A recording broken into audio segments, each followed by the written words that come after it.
Hello and welcome back. Today we've got our exciting tutorial. We're diving deeper into SQS and we're going to talk about visibility timeouts and delay queues.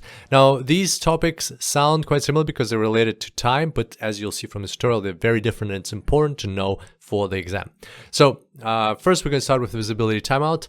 It's quite a straightforward concept. Here we've got a timeline. Let's say a message has been added to the queue and then it's read from the queue by a consumer. Well, naturally what will happen after that is there will be a visibility timeout window during which the message cannot be seen in the queue. And the key thing to understanding this is to first understand that messages are not actually removed from the queue when they're read. The consumer reads the message, so they read the message, but the message is still in the queue. They're not removing it. They're just reading the message, getting a copy of the message. The original message is still in the queue, and other consumers could potentially read it, and that's why this visibility timeout window is necessary, so the message is invisible to everybody else. It prevents the others from reading it. From there, the message is processed by the consumer.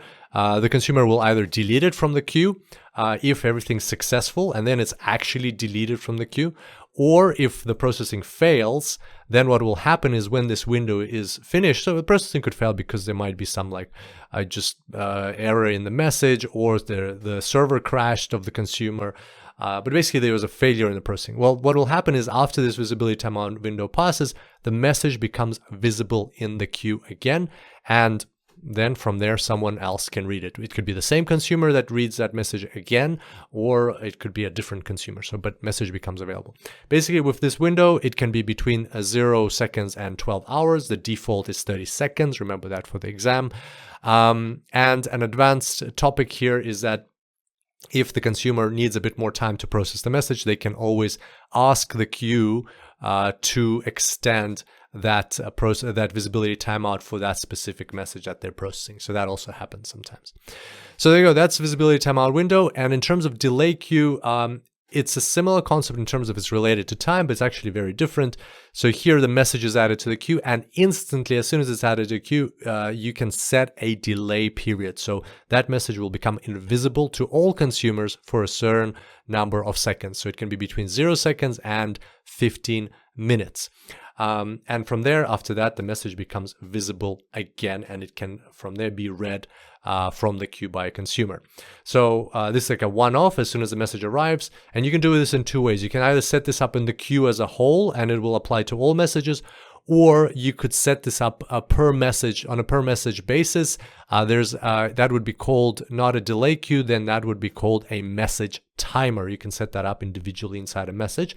And if you have both set up, then the message timer will override the queue setting. If you set up a delay in the message itself, that will take priority over what the delay in the queue is. So that's something to keep in mind. And to finish off, I wanted to share a cool use case with you. So it's obvious that this is very useful. It's used all the time. But when would you ever use this? When would you want a delay in your queue? When would you want the consumers not to see a message when it's received in the queue? Why wouldn't you want it to be seen right away? And I looked around on the internet for a use case of that and actually found a really cool one. And that is, for example, with Formula One cars. And by the way, this is a real use case. So let's say this Formula One car is driving over there, that one, and its engine is overheating. Then it will send a message into a queue like this, and it will say, oh, engine's overheating, check engine temperature and, take action.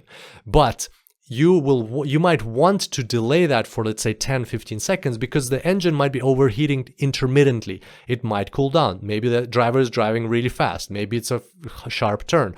Maybe you got the driver in the back over there got into the hot air coming from the car in the front, and that's why the engine's overheating, and that will fix itself in 10 seconds. So that's where the delay period would come in. So the message arrives, but no consumer, basically the consumer would be like a solution that would actually go check the temperature again and then take actions, like precautionary actions if necessary.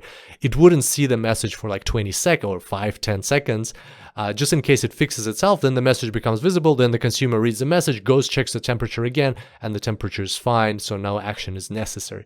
And how cool is that? It also shows that this is a real use case. Like AWS can be used not just for cloud solutions, like this can be used not just for the building websites and things like that, it can be used in race car driving for real-time analytics like that. Very, very cool in my view.